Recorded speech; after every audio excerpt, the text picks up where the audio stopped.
Hey guys, this is the NATO summit, and here is Donald J. Trump on Perry TV, and he's got the full team with him. These guys, these are the guys that's when Trump needs them standing shoulder to shoulder. You don't see J.D. Vance, you see these three gentlemen. Let's listen in. They're very dangerous in many ways, and I've said it, and then I said, boy, that's a pretty big statement. Then I realized, a couple of people said, I think you're perfectly right.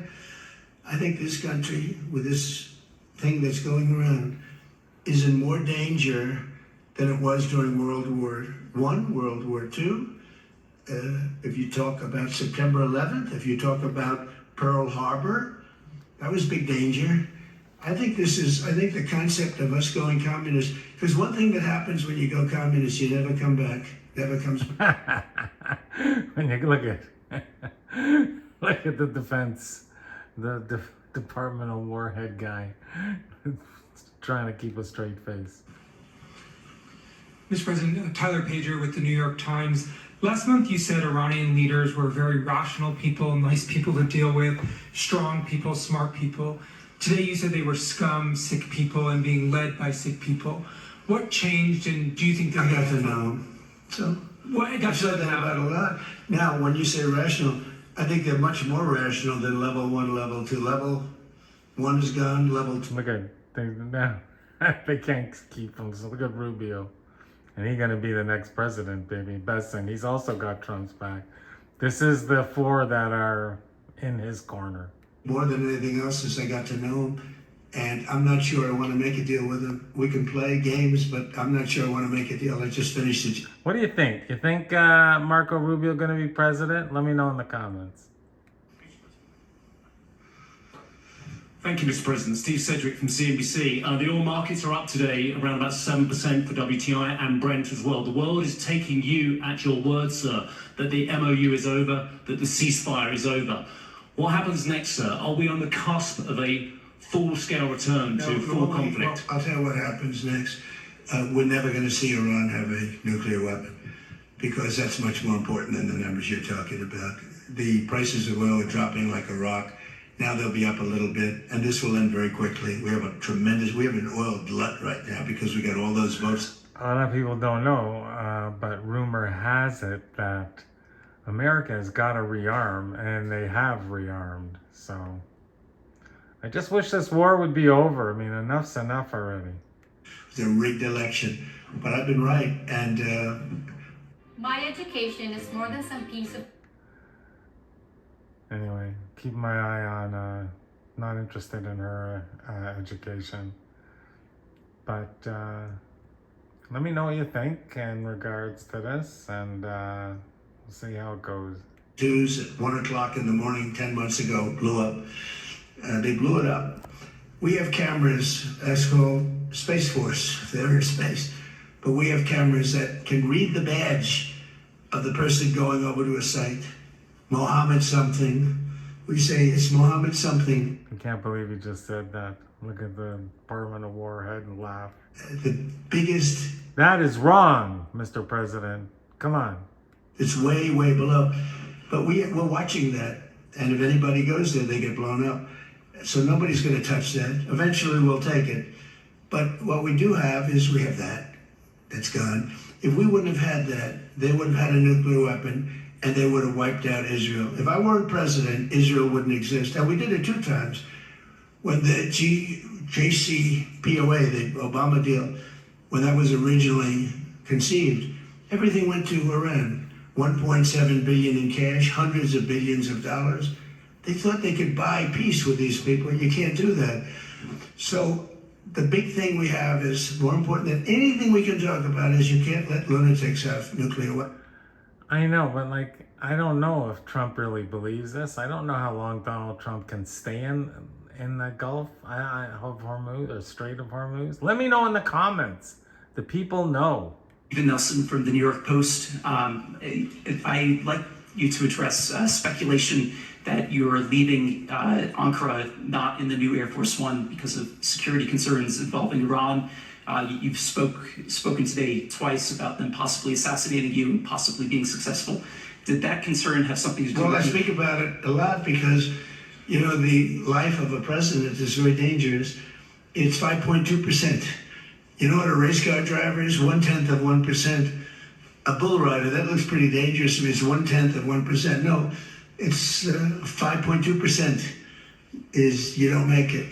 You should have told me you're an excellent reporter. You should have told me that years ago. Maybe I wouldn't have run. It's a very dangerous. He jokes, Trump. He jokes about it. But he's had a long, great life.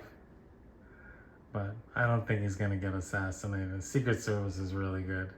I'm doing my job, and I'm doing it, I hope, better than anybody's ever done it, because we have a country that's hot and really, really successful. But I mention it only because it's on the list. I mean, it came out. There was another list came out yesterday, and I'm number one on. I like being number one on TikTok better. He likes being number one. And look at, they can't hold the laughter in. You can't make this stuff up. Go ahead. Hey, Sean McCreesh, New York Times. But why aren't you flying the new plane home? Say what? Why aren't you flying on the new Air Force One home? It's flying to Europe, to one of the big bases, 2 or 3 of the big bases, where we can show it to the people, and we'll be going home by normal methods. But we have it going to Europe, to a couple of bases, actually one in particular, but it's going to go to a couple of bases, stop, so the soldiers can see it, because it's truly magnificent. Do you think there's something going on with the new Air Force One? Okay, go ahead. Mr. President, harici media Tunca Koç, Türkiye. Mr. President, it seems that the war with Iran may start again. What do you expect from your European allies? I don't think it's going to start again. I think it's going to go very quickly. They hit a couple of ships, and so we hit that much harder. When they hit, we hit 10 times harder. You know, we hit much harder than they do. We have a lot better equipment than they do. We may even, somebody asked me before, do you think you'll hit them tonight? I said, we might, yeah, we might. But when they hit, we hit, you know? He said he is hitting them tonight. I don't know if he was realized he said what he said. Then he says, I'm giving you a little heads up on that. And we'll only make it safer, including for oil. Oil is going to be very free, very easy, and it's going to happen very fast. We have the Hormuz Strait, the boats have pulled out. I mean, it is a gusher of oil right now. We have a lot of oil. And no, anything that happens is going to happen very fast. We're not looking for long term. Okay, go ahead, Red. You said today, Minister Lacatero with MS Now. You said today that countries. You're with who? MS Now. MS Now. That's a failing network. Why would you want to work for them?